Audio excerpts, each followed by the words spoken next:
So everybody, in this video, we're going to talk about how we can write transformations of quadratic functions. So in previous videos, we've talked about how to perform transformations and actually graph them. But in this video, we're not going to focus on graphing, we're going to focus on writing. So how can we write a rule following the transformations that are happening to the function? So before we get into that, let's talk about a form that we could use called vertex form that's going to help us to write these new rules after some transformations are happening. So before we get into vertex form, what is the vertex? Well, the vertex is just the lowest point on a parabola that opens up. So our vertex would be down here.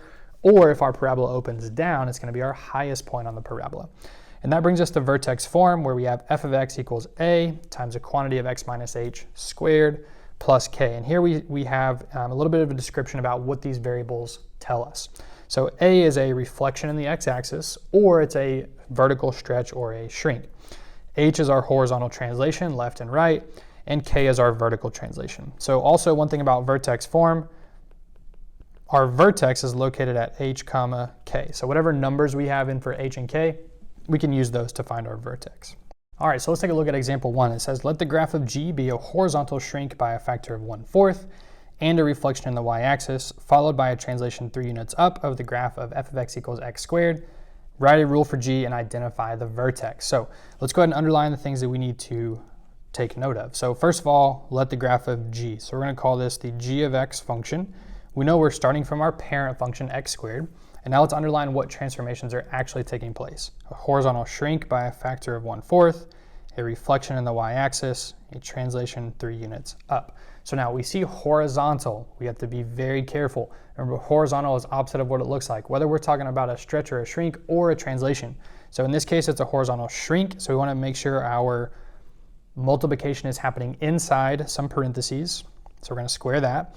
And it's a horizontal shrink by a factor of 1/4, but in our equation, it needs to look opposite of that. So it needs to be a 4, so we have 4x. And we have this reflection in the y-axis, which means we need to make x opposite, so our negative sign needs to be inside our parentheses. And then we're just going to translate 3 units up. Okay, so that would be our equation or our rule right there. And then our vertex, remember, is just h comma k. So for h, we are not adding or subtracting anything here, so that's just going to be 0.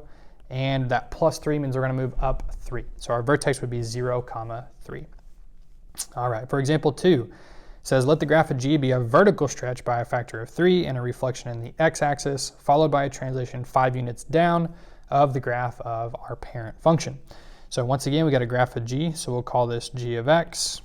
And now we have a vertical stretch by a factor of 3, a reflection in the x-axis, and a translation 5 units down. So vertical stretch, that is what it looks like. So we're going to have a 3 in our equation, so we'll say 3x squared.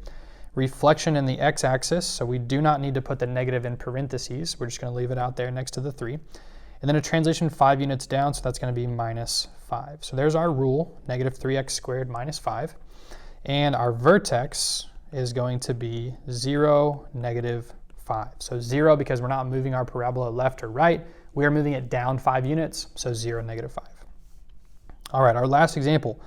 Let the graph of g be a translation 6 units left and 2 units down, followed by a reflection in the y-axis of the graph of f of x equals 2x squared plus x, and write a rule for g. Okay, so we're going to start with g of x because we're writing a rule for g. And now this one, since we're not starting from our parent function, we need to think about it a little bit deeper, right? And one good way to start is to start with the vertex form, because we know we are translating 6 units left and 2 units down.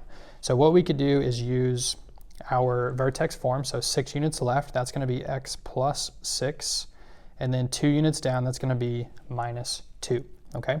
And so now what we can do is, instead of, or in our f of x function, we can now plug in x plus 6 wherever we see an x, okay?